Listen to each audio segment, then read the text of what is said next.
the today's session, we are going to discuss mucosal drug delivery system. So let us move towards the mucosal drug delivery system. This is a disclaimer for all of you. So in this session, we are going to discuss the buccal dosage forms. Buccal dosage forms are furthermore classified into the three broad categories, that is the solid buccal adhesive dosage forms, which are solid in nature. Then second one, that is the semi-solid buccal adhesive dosage forms. Third one, that is the liquid buccal adhesive dosage forms. So solid dosage forms, they are the like for example tablet. Semi-solid buccal dosage form, for example the gels. Then the liquid buccal adhesive dosage forms like the liquids. On the basis of geometry, furthermore, the buccal dosage forms are classified into the type 1 device, type 2 device and type 3 device. Look at the figure. In the case of type 1 device, it is the single layer. Look at the legends. So here it's a drug loaded bioadhesive layer, right? Then this is a blank, that is the impermeable backing layer and the mucus layer. So in the type 1, there is a single layer which shows the multi-directional release. From all sides, the drug is going to be released. So this is the mucus lining and this is the formulation. The type 2 device, it is a double layer. So this is the formulation or a drug loaded bioadhesive layer. This is the backing layer, impermeable backing layer, and here it's a mucosa. So in the case of double layer, the drug is going to be released from the say three sides. This one is the mucosal side, and whatever the sides are there, the drug it is going to be released. That is a type 2 device. Type 3 device, that is a unidirectional release design. All sides of the formulations are closed, right? And only one side which is exposed to the mucosal lining through which the drug is going to be released, isn't it? So on the basis of geometry, the buccal dosage forms are furthermore classified as a type 1 device, type 2 device and type 3 device. Type 1 device, that is single layer, that is a multi-directional release. Then type 2, that is a double layer, there is the presence of backing membrane. Type 3 device, that is unidirectional release device. Let us see the few details about the type 1, type 2 and type 3 devices. Here all these are the representative images which I have shown onto the slide. So in the case of type 1 device, as I have said that it is a single layer device. It releases the drug from all directional, and that's why it is said to be the multi-directional drug release. Dosage form suffers from a significant drug loss due to swallowing. As say for example, we have placed the buccal formulation into the buccal cavity. From all the sides, the drug it is going to be released, isn't it? And it is reached into the saliva, right? And furthermore, due to swallowing, there is a significant loss of drug from the remaining sides. So this is about the type 1 device. It is a single layer. This formulation contains drug with the mucoadhesive polymer. Then the type 2 device, an impermeable backing layer. See, blue color, it's a backing layer, and here green color, it is a drug with a mucoadhesive polymer. So here we have used the backing membrane, which will help to prevent the release of the drug from the back side of the formulation. So impermeable backing layer is superimposed on the top of the drug loaded bioadhesive layer, creating a double layer device, preventing the drug loss from the top of the dosage form into the oral cavity. So this is about the type 2 device. Let us see the type 3 device. This is the type 3 device. Look at the figure. So this is a core, which contains the drug with a mucoadhesive polymer, and this is the outer coat, and from single side the drug it is going to be released, and that's why it gives the unidirectional drug release. It gives the unidirectional release device from which the drug loss is minimal, since the drug is released from the side adjacent to buccal mucosa. So this is the side which is adjacent to buccal mucosa, and from this side only the drug it is going to be released, and fully it is going to be absorbed by the buccal mucosa. This can be achieved by coating every surface of dosage form except the one that is contact with the buccal mucosa. So device, it should be fabricated so that the swelling rate of biodiesel polymer, it is optimized to ensure prolonged period of biodigestion as well as controlled or sustained drug release. So this is about the type 3 device. Okay.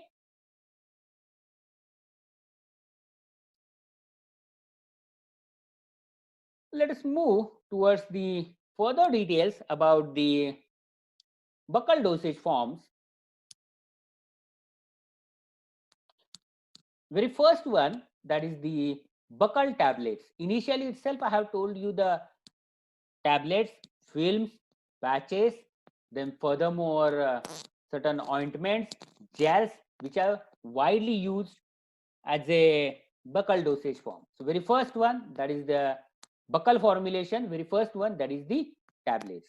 These are the small, flat, oval with a diameter 5 to 8 mm. Generally, the tablets, it is prepared by the compression method.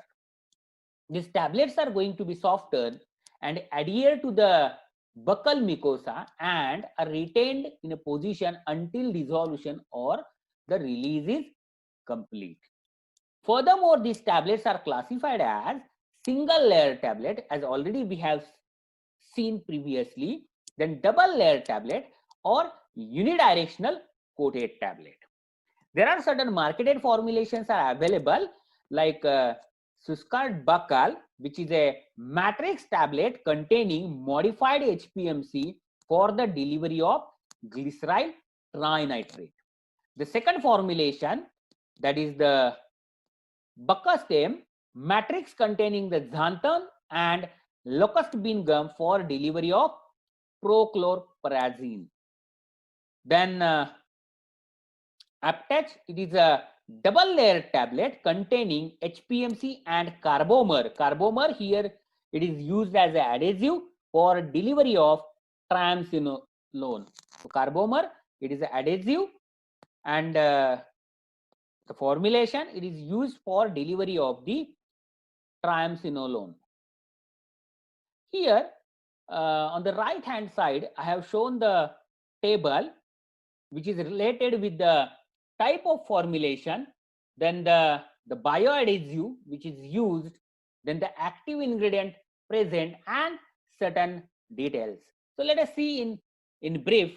So very first one, that is a drug reservoir incorporated into hollow in surface of the adhesive tablet. Here the polymers which are used, that is a carbomer and the HPMC, and the active ingredient which is present, that is the ergotamine. Then nanoparticles incorporated into rapidly disintegrating pellets. Here the bioadhesive which is used, the polyacrylamide, and the active ingredient which is present, that is the insulin. Then bilayer tablet, there is a bioadhesive layer and the inert upper layer which is prepared by using the polymer polyoxyethylene and active ingredient which is present, that is cyanocobalamin. Then the matrix tablet, furthermore, all are the matrix tablets which are prepared by using the polyoxyethylene, sodium alginate or HPMC, carbomer HPMC, then the carbomer cornstarch, then the starch polyacrylic acid, thiolated polycarbophil, HPMC, and carbomer, which contains the APIs like a chlorpheniramine, then omeprazole, carbamazepine, then the chlorhexidine, then the testosterone and theophylline and danazole. So these are the some research which is on the buccal drug delivery system. Okay, so this is about the buccal tablets. Let us move towards the buccal films and buccal patches. So buccal films, these are the thin and flexible in nature, right? These are prepared by the solvent casting or the direct milling. In the case of solvent casting, we have to suppose to dissolve the API, then the polymer, and pour it into the, say for example, suitable dish and evaporate the solvent so as to finally we will get the film. Similarly, it is possible to get the patch also, right? Films, generally these are the single layered, and patches, these are the double layered. Maybe it consists of the backing membrane. So it consists of film and patches. It consists of the polymer, drug, as well as the plasticizer. The patch size, it is generally less than 10 centimeter square. There are two types of the films and patches are available. That is one which gives the unidirectional release, and second one that is which gives the multi-directional release. The marketed formulation which are available, that is a Denti patch, which is for delivery of lidocaine, then Oradisc, that is a multi-layered patch for delivery of Amlexanox. Here in the table, I have shown again the bioadhesive ingredient which is used to prepare film and patches, along with the active component and few details. So the bioadhesive ingredients or the polymers which are used, that is ethyl hexyl acrylate, acrylic acid copolymer, then the vinyl acetate PVP copolymer, then polyacrylic acid PVP, carmylose with the cellulose derivative, say HPMC, then carmylose alginate methyl cellulose, carbomer chitosan complexes, and chitosan polyvinyl alcohol HPMC PVP. The active medicaments which are used to prepare the buccal films or buccal patches by using these polymers are the anti-inflammatory drugs or the steroids, then the terbutaline, then acyclovir, and the miconazole. So this is about the buccal films and the buccal patches. So let us move towards the semi-solid formulations. So semi-solid formulation which contains a bioadhesive polymer, drug, plus any required excipient which is either in a dissolved or suspended as a fine powder in an aqueous or non-aqueous base depending on their solubility and concentration. It may be ointment or it may be gel. Generally, these semi-solid formulations are applied by using the finger or the syringe. There are few marketed formulations are there, for example, Orabase and Bioral gel. The Orabase, it is a ointment containing triamcinolone acetonide in a pectin gelatin CMC containing ointment base.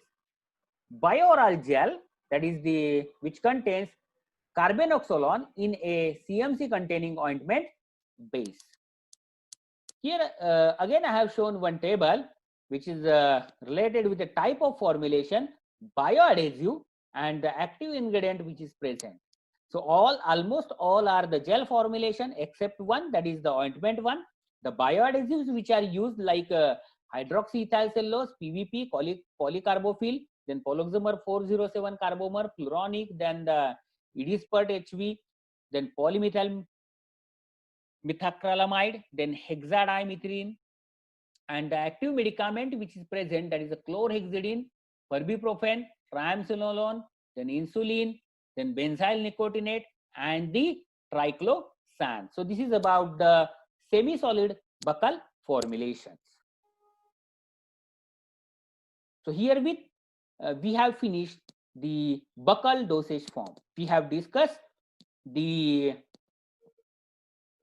tablets, we have discussed the films and patches, and the semi-solid formulation and parameters. So let us see the how to evaluate the buccal formulations.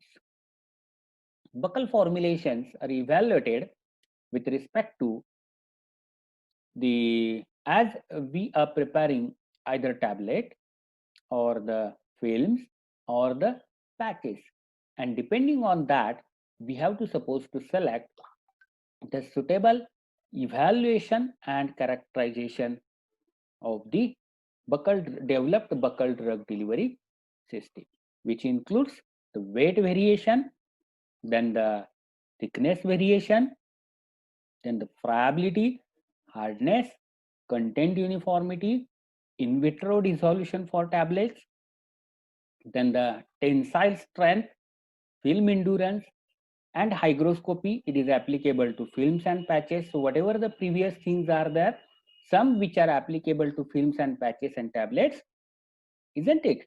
That is weight variation, thickness variation, it is applicable to films as well as the patches. Then friability, hardness, it is applicable to tablet only. Then in vitro dissolution, it may be applicable to tablets as well as the films. Then the viscosity, effect of aging, this is applicable for the gels and the ointments. Apart from this, there are certain specific evaluation parameters and characterization is there. That is the very first one, that is the compatibility studies between the drug and the excipients, which are done by using the ATR, FTR or DAC or so many other techniques are there. Then moisture absorption studies for the buccal patches. Then swelling and erosion studies for the buccal tablets.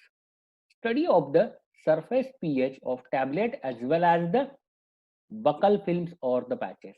Measurement of mechanical properties for the films.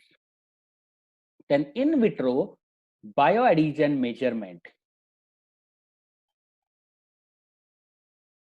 Then ex vivo residence time, that is how much time the formulation is going to be reside into the specific cavity. Then in vivo residence time. Then furthermore, the permeation studies, then buccal absorption test, toxicity and irritation studies. So all these are the evaluations tests for the developed buccal drug delivery system, which includes weight variation, thickness variation, friability test, hardness test, content uniformity, in vitro dissolution for tablet, tensile strength, film endurance, hygroscopicity. It is for films and patches. Then viscosity, effect of aging for gels and ointments. Then compatibility studies, moisture absorption studies for buccal patches, swelling and erosion studies for buccal tablets, study of surface pH, measurement of mechanical properties, in vitro bioadhesion measurement, ex vivo residence time, in vivo residence time, permeation studies, buccal absorption test, and toxicity and irritation study. So herewith we have finished the mucosal drug delivery system. So by summarizing, we have discussed the definitions related with the mucosal drug delivery system. Furthermore, we have discussed the advantages and disadvantages of mucosal drug delivery system. We have seen the concept of mucoadhesion and bioadhesion. Furthermore, theories of mucoadhesion. Then we have discussed the details about the mucoadhesive polymers. Then the introduction to buccal drug delivery, its advantages and disadvantages. Then transmucosal permeation barriers. Then finally the formulation of the buccal drug delivery, various dosage forms, and evaluation of the buccal drug delivery system.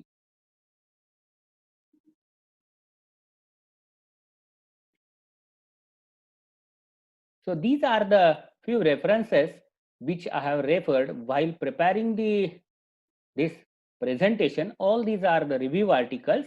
That is very first one, mucoadhesive drug delivery system, an overview.